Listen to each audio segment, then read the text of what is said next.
So if we haven't met before, my name's Adam. I'm one of the pastors here at Westside, and this morning we're closing off a series that we've been in for the past 4 weeks, in which we're kind of exploring what Paul is doing in this incredible chapter of Romans 12.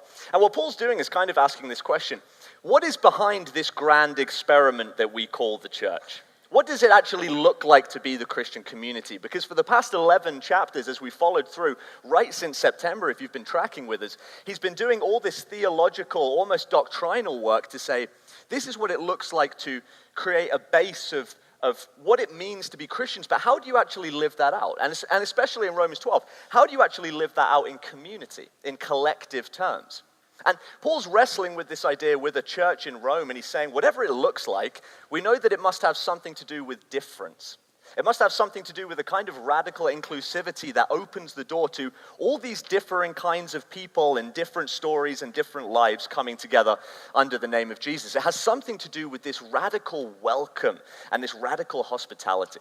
And this morning we're going to close off that series, and I want to actually step back a little bit and get behind what Paul's doing in Romans 12. So to do that, we're going to jump right back to the start of the chapter. It says this is how Paul launches into this exposition. Therefore, I urge you, brothers and sisters, in view of God's mercy, to offer your bodies as a living sacrifice, holy and pleasing to God. This is your true and proper worship. Don't conform to the pattern of this world, but be transformed by the renewing of your mind. Then you'll be able to test and approve what God's will is, his good, pleasing, and perfect will. That's how Paul begins, and then off he goes into this incredibly complex exposition of what it looks like to be the church. And he goes into minute detail on how you live that out in the Christian community. He talks about things like inclusivity and hospitality, like honor and love, or like revenge and forgiveness, as Susan and David talked about last week. But all of it starts here with this normative claim that what it means to be the Christian community is that we are seeking to be holy and pleasing to God. For Paul, that's the goal. That's like the Magna Carta. It's the end game of what it looks like. He's saying, this is what it means to be holy before God. And so then, it's actually really interesting that he now frames that conversation completely in collective terms. He talks about inclusivity and forgiveness, honor, revenge, hospitality. He doesn't talk about things that can account for a relationship just with you and God alone against the world. He talks about what it means to be holy in completely collective terms. You see, for Paul, I am who I am as a Jesus follower because of who we are together. Who I am as a Christian is entirely bound up and completely inextricable from who you are as a Christian and who we are as Jesus people together. Now, if you're anything like me, this actually kind of makes you a little bit uncomfortable, doesn't it? Because if you're anything like me, then you don't really like to think of your life as a collective project.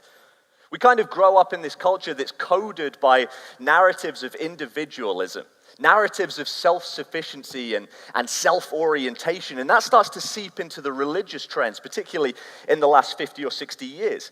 If you were with us when Professor Joel Thiessen from Ambrose was here, we talked a lot on stage here between David and Joel about actually how this hyper-individualistic culture has started to inform the church.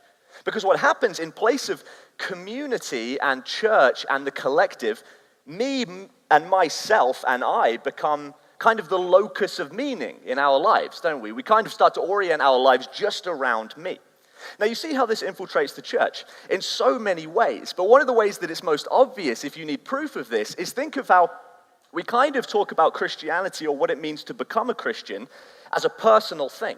We talk about a personal faith decision. Have you made an individual decision to follow Jesus or not? Because that's the gateway into this Christian journey. And so this ancient, particularly Catholic doctrine of no salvation outside of the church shifts direction radically, and it becomes no salvation outside of your personal preferential decision to follow Jesus. Now, whether you agree with that or not is not really what we're talking about, but it's this radical departure from a collective vision of life to a really individual one.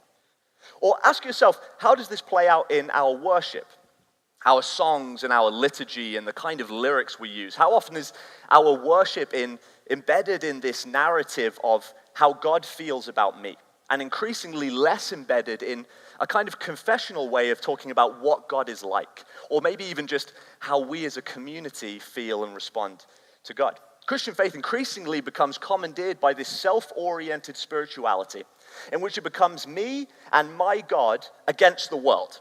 and against everybody else. And so maybe we come to church not because it's a community, but because it helps to foster that kind of idea. That I want to learn something that I can take back into my own life and continue to live as an autonomous, independent Jesus follower. But then you read Romans. And Romans sits really uncomfortably because it doesn't blend well with that sort of narrative. It doesn't blend well with this individualistic culture of ours. Because Paul sets up this idea of saying what it means to be a Christian is to be holy and pleasing to God. He says that's what marks and centers your faith in spirituality, but then he says all of that is played out in the messiness of real flesh and blood, broken, dysfunctional relationships that we call the church. Have you ever been in that moment in which you're just starting to feel really great about your growth as a human being, or your character, or your maturity? You wake up in the morning and you look in the mirror and you say, Adam, you're really becoming a pretty great person. And then you put down the coffee after your quiet time alone with God, and you go downstairs and the kids are throwing their breakfast at the walls. Or you get on the LRT and you happen to sit next to the person who seems to have been taught that showering is kind of a suggestion. It's not actually something you have to do in the morning. Or you just go into work and you see your boss's face across the office, and suddenly your dark side rears its ugly head, and it seems like good Christian Adam was left at home staring into the mirror. And you find yourself praying things like, Jesus, please, when I get before the pearly gates, judge me on the person I was when I was alone in quiet time with God, and not when I was with anybody else. Because somehow, fundamentally, we know that our character and our growth and our maturity isn't really worth very much if we're only able to live it out in isolation. We know that, don't we? That either our character is tested and refined and lived out in collective terms, or it's probably not lived out at all. This individualism that we're talking about kind of has its origin in the 17th century, when a French philosopher that you've probably heard of called René Descartes said the famous dictum, I think, therefore I am. Now, you've probably come across that at some point, but you might not realize that that is this shattering statement that provides the originating value and framework for an individualistic culture. Because what happens when you start to orient your idea of identity around what's inside rather than what's around you, like your community and environment, is that you kind of dislocate your place in the world. That you're no longer determined and shaped as a human being by your family, or by your upbringing, or by your church, or the country and nation and city that you were born in. You're shaped by who you are and what you want to make of your life. And so the moral landscape becomes defined completely on individual terms. So you start to see how that's a really short journey from something like that to this consumeristic culture that we live in now. This culture that saturates even faith and spirituality with this idea that the individual is sovereign and that your life belongs to you and you are the product of your own efforts and achievements and nothing else. And so then we start to try to read the New Testament, and especially Paul, through that cultural lens, don't we? And we discover that it doesn't really fit.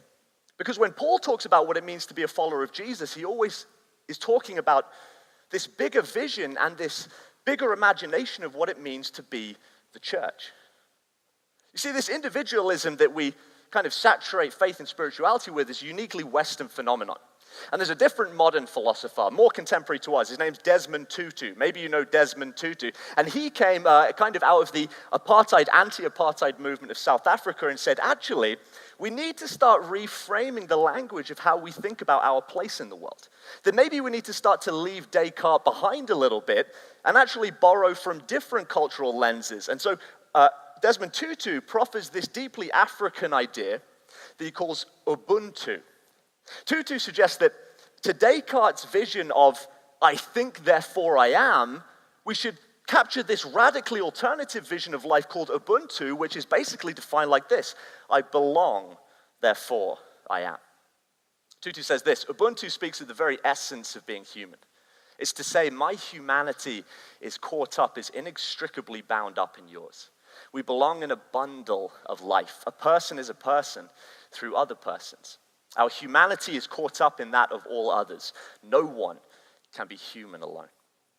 So to Descartes' I think, therefore I am, Tutu says, I belong, therefore I am. I am who I am because of who we are together. You see, this myth of the autonomous self who stands alone atop his achievements and identity is just that. It's a myth. Because you know as well as I do, when you really scratch the surface of what makes you who you are, you discover that it's filled with layers of people and places and locations and influences that made you who you are today. That all of us are the product of the people, whether good or bad, who made us who we are. My older brother Joe is an author, and he spends every minute of his waking hours that he can find outside of actually making money, because you don't really do that if you're an author, writing novels that I don't understand. Now, it might be some kind of familial preference, but I'm convinced he's one of the best writers I've ever read, okay? Even if I don't understand it. But that journey for Joe started way back in the 3rd grade with a teacher called Mrs. Thompson, who said to him one day, "You seem to really have a knack for writing. Why don't you try to actually write a book?" And in the 3rd grade, 8-year-old Joe wrote his first novel ever. It was called The Reindeer Strike. It was about Santa's reindeer all go on strike, and Santa has to find other animals to pull his sleigh. I thought that was the last book he's written that I do understand. It's also my favorite. And when Joe graduated university with the first class honors in creative writing, the first thing he did was went back to his primary school, to his 3rd grade teacher, and said, "I wouldn't be where I am today without the influence that you made in my life." Because he realized that somehow that achievement and that identity and journey that he'd stepped into wasn't just his, it belonged to the person who helped to shape his journey. So what about you? Who has shaped the person that you are today? Who is the person that is that annoying thorn in the flesh of your hope and desire to believe that you made yourself who you are without any help from anybody else? Who's the influence in your life, whether good or actually negative and dysfunctional and broken, without whom you wouldn't be who you are today? Without whom you wouldn't be who you are unless your life overlapped with theirs. This collective vision of life that you pick up in the biblical imagination is what provides the theological backdrop for ideas like marriage. Gary Thomas, the marriage counselor and author, points to how so much of the dysfunction in contemporary culture around what marriage is because of this warped conception of what marriage is actually for. He suggests that for most people in our culture, the goal of marriage, the backdrop and the foundation of marriage is happiness. And if happiness isn't just the goal of marriage, it's at very least that we try to kind of code marriage as some visual representation of a happiness that we've already discovered and experienced. And now we want to surround that with something called matrimony and relationship. And Gary Thomas says this is a very understandable thing because we're coded to be consumers. But that starts to hijack our view of relationship, and it can actually lead to really dysfunctional ideas. See, Thomas suggests that the problem is if you go into all your relationships with the ultimate view and goal being to make you happy, then marriage becomes unintelligible. And anyone who's been married for any amount of time might understand what that means. Because Thomas says, no, happiness is hopefully a byproduct of a healthy relationship, but the theological vision for marriage isn't to make you happy, it's first and foremost to make you holy. Gary Thomas, there's a deeper question that needs to be addressed beyond how we can improve marriage. The question is, what if God didn't design marriage to be easy? What if God designed marriage to make us holy more than to make us happy? Now, if that doesn't seem pertinent and relevant to you, then substitute the word marriage for any relationship in your life. Let me ask you a question. How might it change your view of relationships if you measured them not simply on how they make you feel, but on how God might be gerrymandering them to do something about who you're becoming? What if your happiness and satisfaction and fulfillment in your relationships is a byproduct of a journey and a goal and a destination that is actually marked by holiness? So when you start to think of marriage in these terms, you kind of understand why Paul uses marriage as the primary metaphor for the church. Because you're thrown into this collective relationship and exchange. And maybe initially it's filled with a romantic ideal, and it's filled with intimacy, and you kind of step into it out of a free decision, but then you surround it with this commitment, and you discover that along with all the romance and intimacy, you also see each other's dirty laundry. And you kind of start to see that as the romance becomes strained or challenged, what's going to fundamentally draw you through that relationship is not a goal to be happy, but an understanding that this is making you holy, that you can't be your best self without the person in front of you. And fundamentally, the most important thing that ties the idea of marriage to the idea of church is that there's no exit plan. The Bible doesn't give you an exit plan. Have you ever heard or have you ever been the person who says, I'm not getting what I want out of church? Maybe you've heard those kind of conversations, and it's tempting to frame them as if that's a very consumeristic thing to say, but actually sometimes we really resonate with that. Sometimes you find yourself saying, I'm not really sure why I'm in this community anymore. It's not feeding me. It's not growing me or challenging me as it used to. Or maybe I just can't connect. I don't seem to be able to find my unique place in this community. And hear me, sometimes community is deeply dysfunctional. Scratch that. Community is always dysfunctional. And sometimes it's even destructive and dangerous. And it's probably, in those situations, more dangerous for you to stay than it is for you to leave. But the question is this. Are you leaving because it's not making you happy? Or are you leaving because it's actually not helping you become holy anymore? Are you leaving because you don't like it? Or are you leaving because it's no longer the environment in which God is shaping you into the person he wants you to be?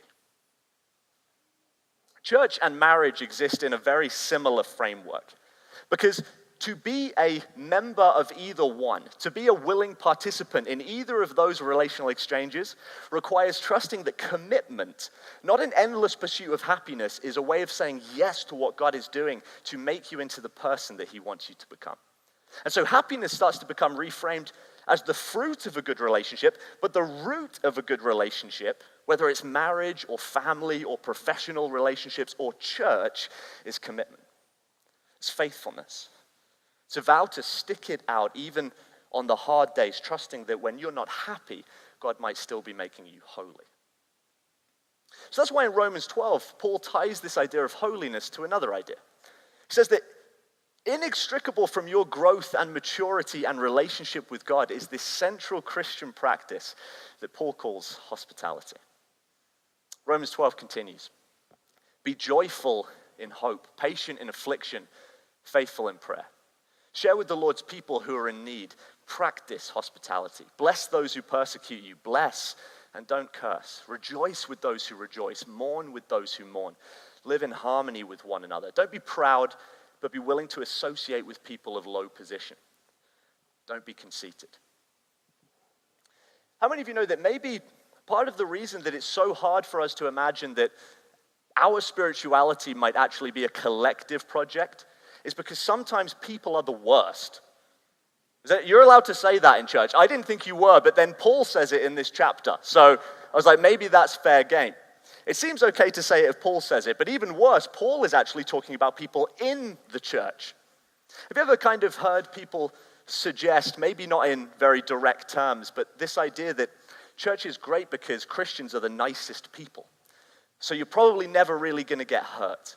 You're probably never really going to find yourself in that dysfunctional exchange because Christians are those people who live with the ultimate view of grace and love and hospitality and welcome.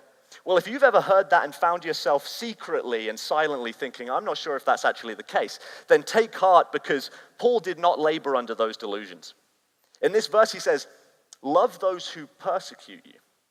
Love those who mourn and complain all the time.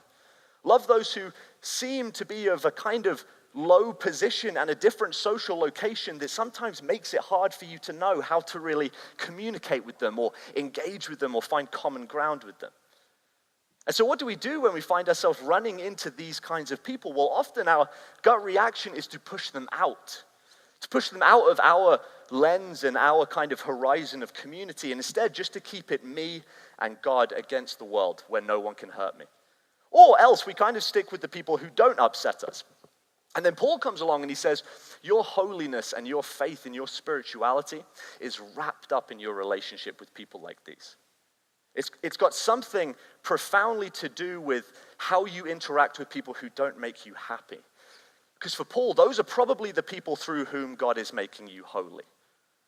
And if that's true for Paul, then one of the most radical practices that a Christian can exercise is what he calls hospitality.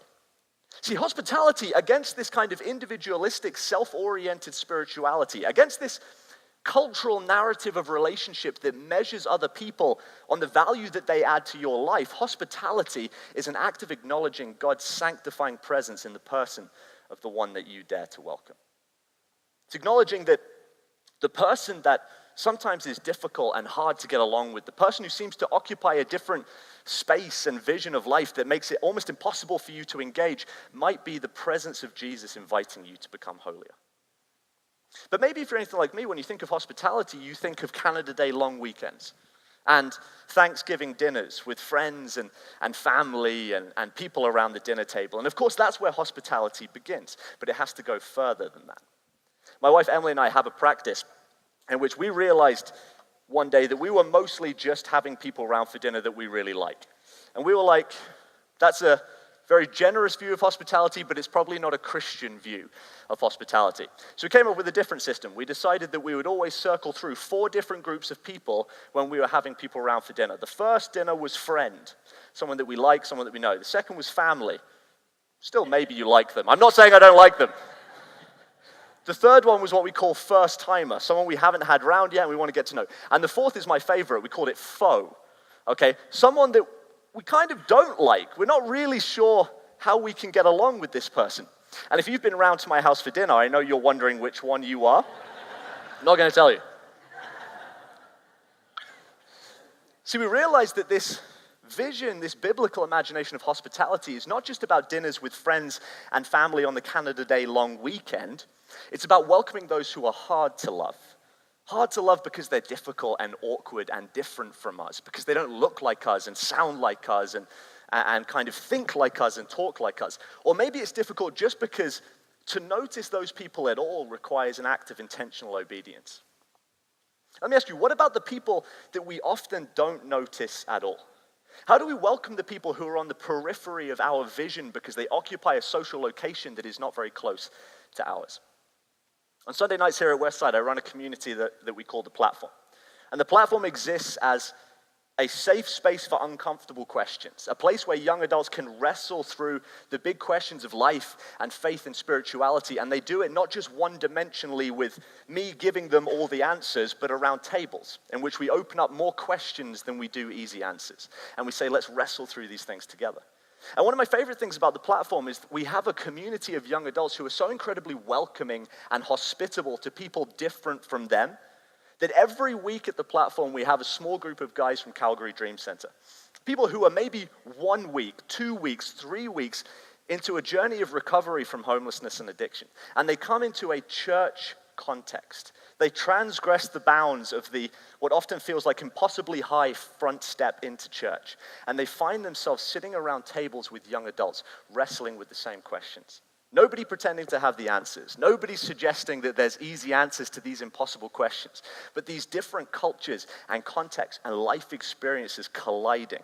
Nobody knowing where they're from. We don't stand at the front and say, extra special welcome to the Dream Center table here on the front left. They find themselves coming into this community and engaging in a freedom and a level ground that the world is not going to easily give them. Something that maybe they're not going to get anywhere else. And they meet Jesus there. See, I'm really convinced, and part of the driving value that keeps me in ministry is the conviction that the health of a church is measured on its hospitality for those whom it has no obligation to love. It's measured on its radical welcome for people who maybe aren't even going to come to us.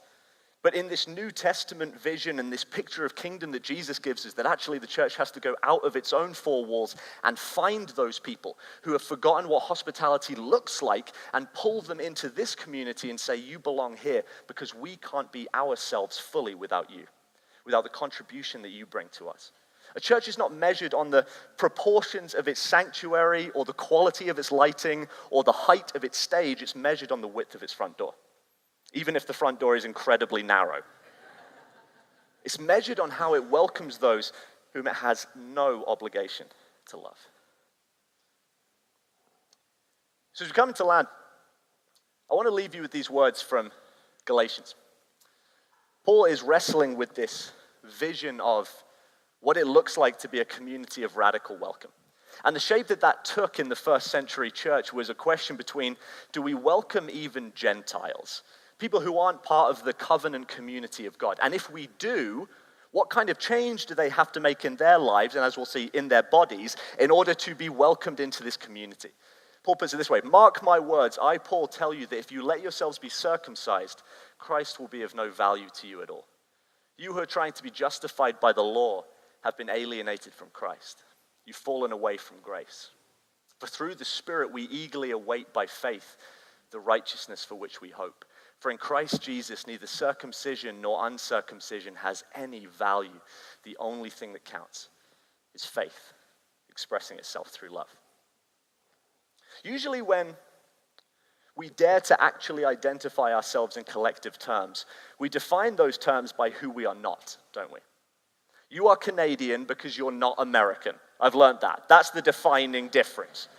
I am British because I'm not French. And then I'm half Scottish and half English, as is David. So we really don't know who we are or what we are, because that's also our defining narrative. And this is what they pick up in the first century church. That circumcision becomes the kind of sign and symbol and icon of who we are not. That we are the circumcised community. We are Jewish people. We're the people of the covenant of God against all those other uncircumcised, wicked, pagan Gentiles. And then it causes a real problem when Jesus comes along and later Paul and says, circumcision doesn't have any value because you're not defined by what we're not. You're defined by the bigness of the vision of who we dare to include. So let me dare to get a little bit political, because David's been getting tacitly political over the last few weeks. I don't know if you've noticed. If we define ourselves in terms of what we're not, then it's kind of a way of saying what it means to be Canadian is to draw boundaries around ourselves and then say everybody on the other side of those boundaries is not like us, so we don't really know how to welcome them. And at no point would I suggest that national policy should ever be predicated on gospel vision, but it might be a challenge to Canadian Christians, not just Canadians who happen to be Christians, but people who define themselves as Christians and then Canadians or Brits or Americans, to say, what does it look like to live out a vision of life in which I'm not defined by what I'm not, I'm defined by the bigness of the welcome that I will extend to people. I'm defined by the width of the front door in my life to relationship. That I'll stand in front of people and say, you are not like me and I'm not like you, but we're both able to meet in the community of grace. We're both able to find a welcome to the community of Jesus. Paul says the only thing that counts is faith expressing itself in love. That's a really troubling idea. It's a really disturbing and quite disruptive reality in the New Testament, isn't it? That the New Testament doesn't seem to have any vision for what it looks like to be a Jesus follower that isn't bound up with this sense of what it looks like to live that out in a community of dysfunction and brokenness. You can scour the New Testament for an idea of what it means to be a Christian without a church, but you won't find it. To be a Christian means to belong to a community that's going to upset you and hurt you and break you down, that's going to be dysfunctional and at times destructive. And being a faithful follower of Jesus means saying, to some extent, I have to learn to work out what it looks like to orient my life, not around being happy, comfortable, and convenient, but around becoming holy in the presence of other people. Somehow I have to work out the reality and implications of the gospel truth that I am who I am because of who we are together. And in the New Testament, that great and gloriously big vision of we means everyone. So let me pray for you this morning as we close.